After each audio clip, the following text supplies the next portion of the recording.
mikä on hiidenkirnu? Semmoinen kallioon porautunut kola. Suomessa on arviolta noin 5000 hiidenkirnua. Ja tällä videolla mä näytän sulle niistä muutaman. Mä näytän sulle pari Suomen suurinta hiidenkirnua ja yksi näistä on myös Suomen vanhin hiidenkirnu. Mä myös kerron sulle, mikä se hiidenkirnu on ja miten se on syntynyt. Ja mä liikun taas pyörällä, joten eiköhän mennä kattoo eka kirnu. Let's go!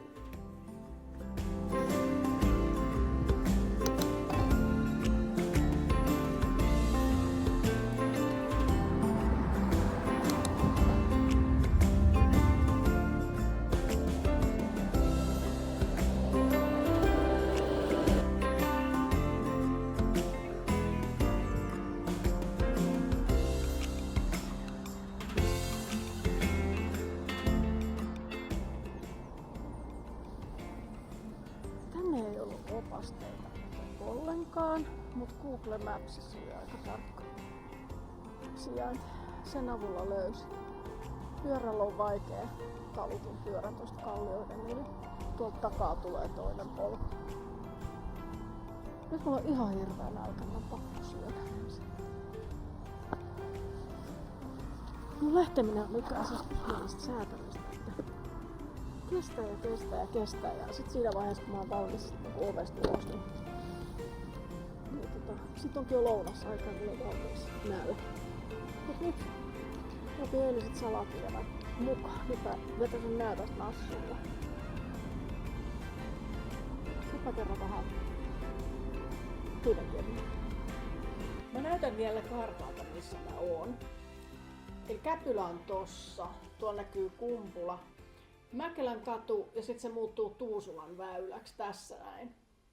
Louhen puisto on tämmönen kiila ja tällä toisella puolella on noin Pasilan asema, noin rautatiet. Eli Louhen puisto ja hiidenkirnu on tossa noin. Tää hiidenkirnu syntyi viimeisen jääkauden sulaessa, eli noin 10 000 vuotta sitten. Ja se tapahtuu sillä, että kun se valtava jäävaippa, kun se alkaa sulaa, niin se sulaa alakautta. Se jäävaipan alla on vettä, sulavettä ja se vesi virtaa niin hirveällä paineella sieltä. No sit jossain kohti, kun se vesi on tässä kalliolla, niin sit se alkaa tehdä tällaista pyörettä. Se alkaa pyöriä, sit se ottaa jotain kiviä mukaan ja se pyörii ja pyörii ja pyörii ja pyörii. Se on kai sitä kirnumista. Ja se vesi ja ne kivet yhdessä, kun ne vaan pyörii vuositolkulla, niin ne rupeaa poraa tohon kallioon tollaista kuoppaa. Mitäs sanot?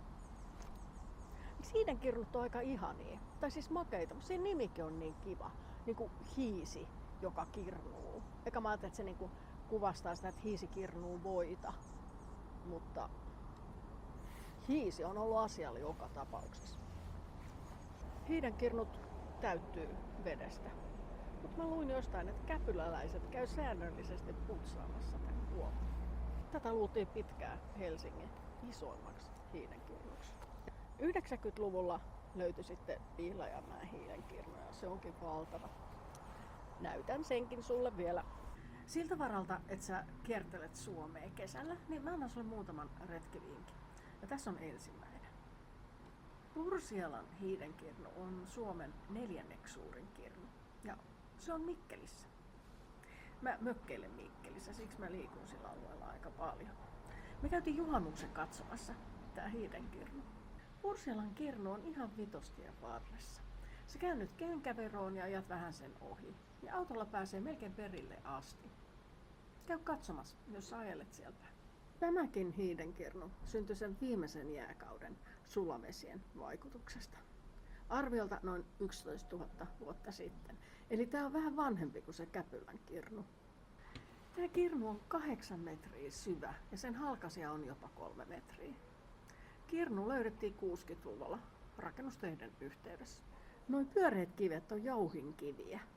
Ne on niitä kiviä, jotka veden mukana pyöri tällä kalliolla ja kulutti siihen tämän kuopan.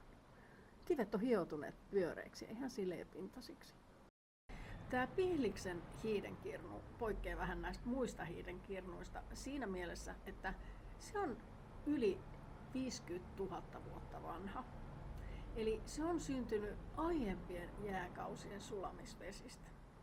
Ja se on myös Suomen vanhin, ainakin löydetty hiidenkirnu. Suomen vanhimmat hiidenkirnut.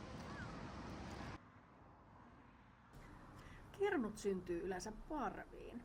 Eli jos jostain löytyy yksi kirnu, niin todennäköisesti lähistöllä on muitakin kirnuja.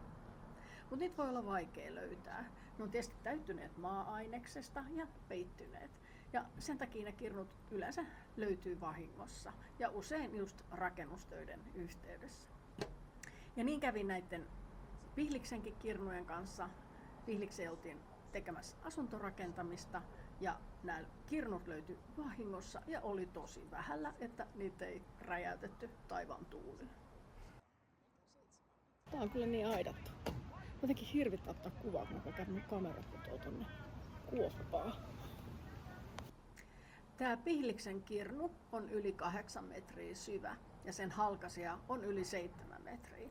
Ja näillä mitoilla se pääsee Suomen suurimpien joukkoon.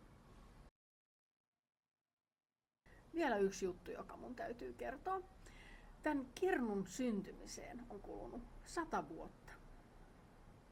Tässä yhteydessä, kun puhutaan tuhansista vuosista ja jopa 10 000 vuosista, niin tämä 100 vuotta tuntuu ihan kauhean lyhyeltä ajalta.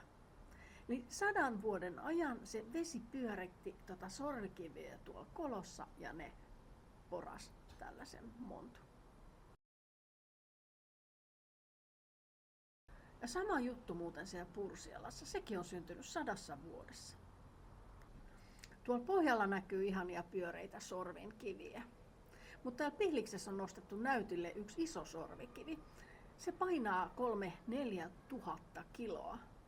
Mieti, mikä voima sillä vedellä on täytynyt olla, että se on jaksanut pyörittää ton kokosta kiveä. Tai sitten se on ollut se hiisi. Suomen suurimmat kirnut, mitä ne onkaan? Mä olisin halunnut laittaa nämä kirnut suuruusjärjestykseen, mutta en mä osaakaan. Ilmeisesti ihan kiistatta Suomen suurin kirnu on Juomapata Sallassa. Sitten ne seuraavaksi suurimmat on, Rovaniemellä on ihan valtavat hiirenkirnut ja Askolassa on isot kirnut. Sitten mä luulen, että tämä Pihlis kuuluu tähän 4 joukkoon ja Pursiala haluaa olla myös 4. Mutta tässä on nyt sitten jo 5 kirnua. Mä en tiedä. Mutta kirnu voi olla kyllä pienikin. Kuten esimerkiksi tämä. Tämä kirnu on Kuusijärveltä Vantaalta ja toinen on pikkunen, sen halkaisija oli muistaakseni 0,5 metriä. Mä voisin puhua näistä hiidenkirnuista vaikka kuinka pitkään. Laita kommentti tuohon alas, mitä tykkäät hiidenkirnuista? Tai ootko bongannut jotain hienoja kirnuja? Mut nyt mä lopetan tämän videon. Hei, kiitos kun katsoit tänne asti. Ja jatketaan seuraavalla videolla uusilla jutuilla. Moi!